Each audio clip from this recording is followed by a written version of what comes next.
नमस्कार दोस्तों, स्वागत है आपका हमारे इस चैनल धूप धुनुची आरती में। दोस्तों, सीता नवमी के पूजा के विषय में आज हम बात करेंगे। सीता नवमी के पूजा जो है वो किस प्रकार से किया जा सकता है, इस बारे में कई बार आप लोगों ने मुझसे कहा है। मतलब पिछले साल भी इस बारे में मुझसे कहा था, पर पिछले साल भी मैं इसके ऊपर कोई अलग से वीडियो नहीं बना पाया। तो इस साल मैं कोशिश कर रहा हूँ आप लोगों के जो भी सारे सवाल आती है और जो भी कुछ आप लोग मुझसे जानना चाह रहे थे उसके बारे में जवाब देने की।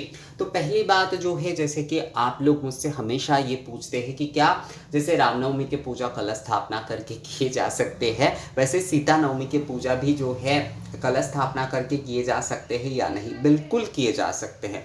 अगर आप जो है रामनवमी की पूजा जो है कलश स्थापना करके कर सकते हैं दोस्तों, तो सीता नवमी की पूजा में कलश स्थापना करने की क्या समस्या है? पहली बात देखिए, आप चाहे रामनवमी की पूजा कर रहे हैं, आप सीता नवमी की पूजा कर रहे हैं, असल में जानकी रघुनाथ की पूजा ही वहाँ पर मूल है, यानी कि श्री रघुनाथ और माता सीता की पूजा ही वहाँ पर मूल है। तो रामनवमी की पूजा के दिन जो है, जो लोग देखिए राम जी को लला के रूप में जन्म आदि कराते हैं, जिनके परंपरा आदि है, उनके तो नियम अलग होंगे।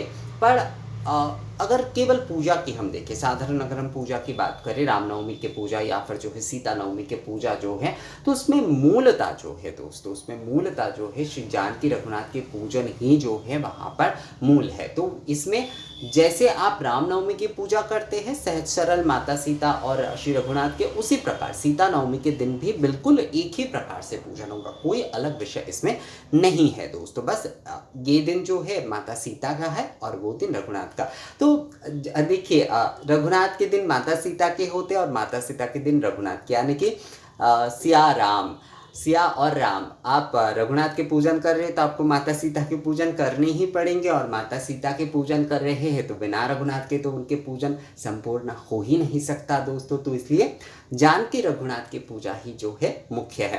तो सीता नवमी के दिन जो है आप श्री रघुनाथ और माता जानकी के जब पूजन कर रहे हैं तो उसमें आप कलश स्थापना अवश्य करें। कलश स्थापना में कोई बहुत बड़े आडंबरता के विषय नहीं है। बहुत सारे आप लोग जो है कलश स्थापना इसलिए नहीं करना चाहते क्योंकि आप लोग सोचते हैं कि उसमें बहुत ज़्यादा आयोजन आदि करने की आवश्यकता है। बिल्कुल नहीं। आप जो है, आपके पास जो भी पीतल के कलश या तांबे का कलश है, आप अष्टदल बना लीजिए। जो है चावल से बना सकते हैं, या फिर जो है आप हल्दी कुमकुम से बना सकते हैं। बनाकर उसके ऊपर जल से पूर्ण कलश आप रखिए। उसके ऊपर उसमें जो है सर्व औषधि महाऔषधि या फिर हल्दी चंदन ही कम से कम जो है आप उसमें दीजिए। अगर सर्व औषधि आदि दे पाते, सर्व औषधि या महाऔषधि का अगर आप एक दे पाते तो बहुत अच्छा होता है कलश में। उसमें जो है आम्र पल्लव दीजिए। उसमें जो है आप अर्घ पात्र यानी कि पूर्ण अक्षत भरा पात्र जो है वो आप रखिए, और उसके ऊपर नारियल रखते हुए वस्त्र से भी आच्छादित कर सकते, या फिर जो है पुष्प आच्छादन यानी कि एक गंध पुष्प जो है, आप नारियल जब भी आप कलश के ऊपर रख रहे हैं उस समय जो है आप एक गंध पुष्प नारियल के ऊपर रख दीजिए दोस्तों। तो इसे ही जो है ये पुष्प आच्छादन भी हो जाता है। तो इसी प्रकार से कलश स्थापना बिल्कुल ऐसे सहज तरीके से कि जल पूर्ण कलश जो है आपको अष्टदल के ऊपर रखते हुए उसमें जल में सर्व औषधि या फिर सर्व औषधि महाऔषधि या फिर जो है आपको हल्दी चंदनी ऐसा कुछ देना है। उसमें जो है आम्र पल्लव देते हुए जो है अब उसके ऊपर अक्षत पूर्ण पात्र रखते हुए अब उसके ऊपर नारियल रखते हुए जो है स्वस्तिक आदि जिस प्रकार से बनाए जाते हैं, जिनके जैसे परंपरा होंगे वैसे बनाकर पुष्प एक आप जो है नारियल के ऊपर रखिए। इस प्रकार से आपका कलश स्थापना हो जाता है। और इसके बाद स्थापना आरती कर सकते हैं आप कलश के जो है, क्योंकि विशेष दिन है तो धूप दीप से थोड़ा सा आप कलश की स्थापना आरती कर दीजिए। इसके बाद जो है माता सीता और श्री रघुनाथ का जो है गणेश स्मरण करिए। आप श्री गणेश जी के स्मरण करते हुए जो है अपने इष्ट देव, आपके जो भी इष्ट देव आदि है, माता पार्वती और जो है शिव शंभू के आराधना करते हुए, और कई जगह पर ये ना बनारस में एक बहुत सुंदर सा ये चलन मुझे दिखा था कि वहाँ पर जो है सर्वप्रथम, क्योंकि श्री राम के साथ शिव जी का एक विशेष देखिएगा आप, काशी विश्वनाथ मंदिर में जब शिव जी को जो बेलपत्र जितने भी चढ़ाए जाते हैं उसमें अष्टगंध से राम लिखा जाता है। तो इसलिए रघुनाथ के पूजा के पहले जो है श्री गणेश का स्मरण करते हुए जो है माता पार्वती और शिव जी के पूजन किए जाते हैं, यानी कि उनके एक प्रकार से अनुमति लिए जाते हैं, और उसके बाद जो है जानकी रघुनाथ के पूजन किए जाते हैं दोस्तों। तो आप भी इस प्रकार से कर सकते हैं, या फिर गणेश स्मरण करके आप अपने इष्ट देव की पूजन करते हुए जो है आप श्री जानकी रघुनाथ के पूजन आपको करना है। आप श्री रघुनाथ के पूजन ही सर्वप्रथम करिएगा। अगर आप जो है मतलब मान लीजिए एक साथ भी कई लोग जैसे कि जानकी रघुनाथ के उपचार निवेदन करते हैं, अगर आप अलग अलग कर रहे हैं, यानी कि आप पहले श्री रघुनाथ के पूजन आप कर लिए, उसके बाद जो है माता सीता के आप कर रहे हैं, तो उसमें जो है आप कम से कम जो है गंध पुष्प और एक नैवेद्य देकर जो है श्री रघुनाथ के पूजन कर लीजिए। और अगर एक साथ ही आप अगर 10 उपचार से पूजन करना चाहते हैं तो आप एक साथ भी श्री जानकी रघुनाथ के पूजन कर सकते हैं। पर ज़्यादातर मैं भी यही करता हूँ कि अलग अलग करता हूँ। मैं 7 उपचार से जो है श्री रघुनाथ के पूजन करता हूँ और 10 उपचार से जो है माता सीता के पूजन करता हूँ। तो आप एक साथ अगर 10 उपचार से श्री जानकी रघुनाथ के पूजन करना चाहते हैं तो वो भी कर सकते हैं, और अलग अलग उपचार से अगर पूजन करना चाहते हैं तो आप वो भी जो है वो कर सकते हैं दोस्तों। तो 10 उपचार से आप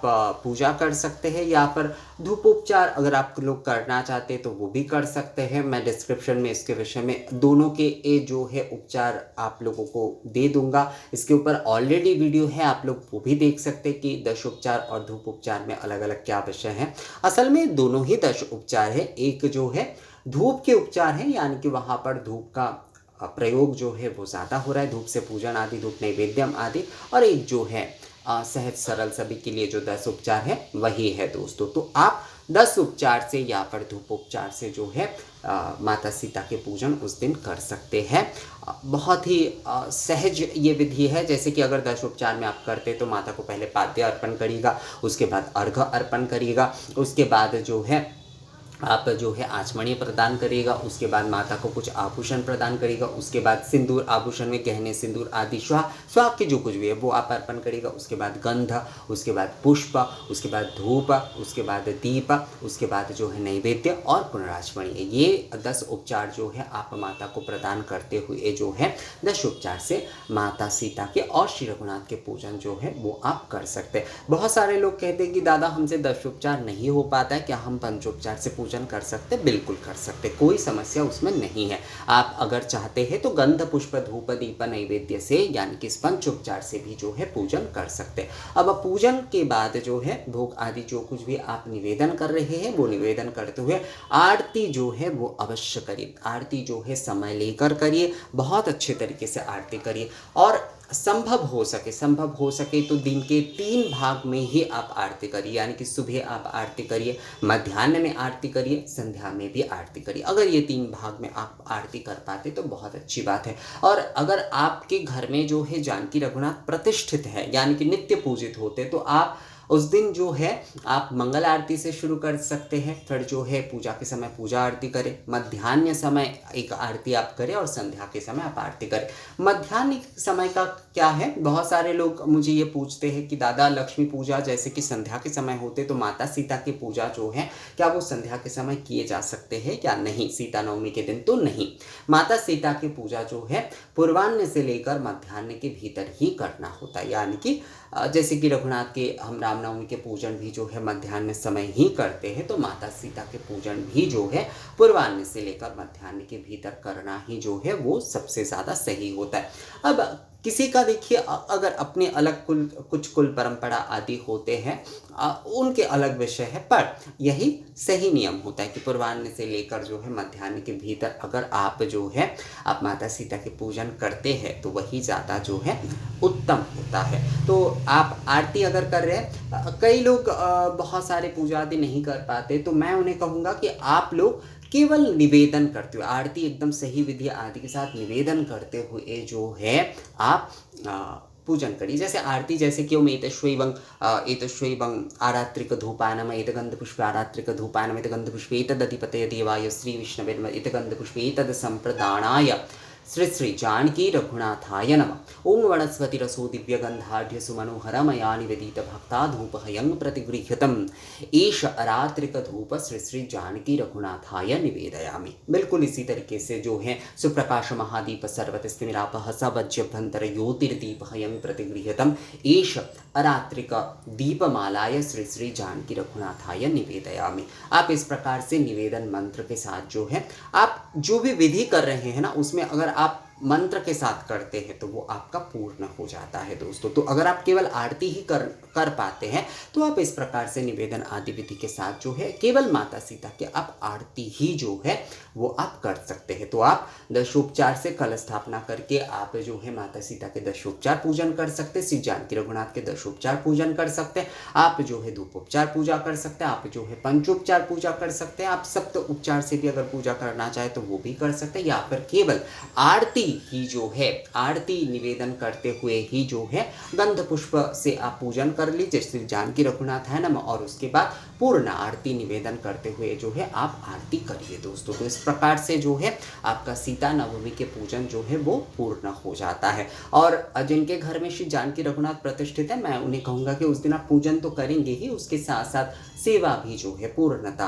आप नित्य सेवा जो है वो पूर्णता करिए और कुछ विशेष करिए। जैसे सुबह मंगल आरती से शुरू करिए, उसके बाद जो है श्रृंगार आदि के बाद आपने एक बार आरती किए, मध्याह्न के समय भोग लगाकर आरती किए, संध्या के समय आरती आदि आप किए। तो इस प्रकार से आप जो है सेवा कर सकते हैं दोस्तों। तो इस प्रकार से सीता नवमी के पूजन जो है वो आपको करना है, और कलश स्थापना को लेकर कोई समस्या नहीं है। कलश स्थापना आप बिल्कुल जैसे रामनवमी में करते हैं उसी प्रकार से सीता नवमी में भी श्री जानकी रघुनाथ के पूजन जो है वो आप कर सकते हैं। असल में जानकी रघुनाथ के पूजन जो है मतलब सिया के बिना राम नहीं और राम के बिना सिया नहीं है दोस्तों।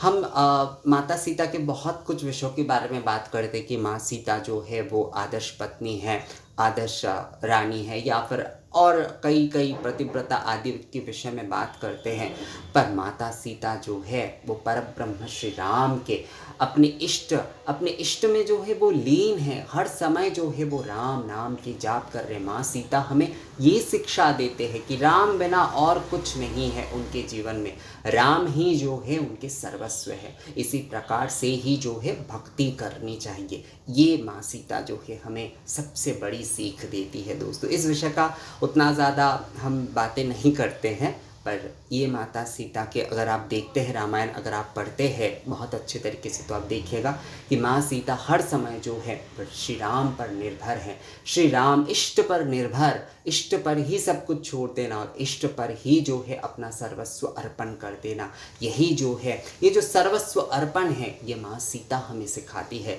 कि रघुनाथ के ऊपर कैसे सर्वस्व अर्पण करना चाहिए। तो यही जो है माता सीता की मूल सीख है हमारे लिए दोस्तों। तो इस सीख को हमें अवश्य अपनाना चाहिए। तो सीता नवमी के पूजन जो है आप लोग अवश्य करिए, और ये वीडियो कैसा लगा है आप लोगों को मुझे कमेंट्स करके या मेल करके ज़रूर बताइएगा। मिलते हैं आपसे अगले वीडियो में, तब तक के लिए नमस्कार।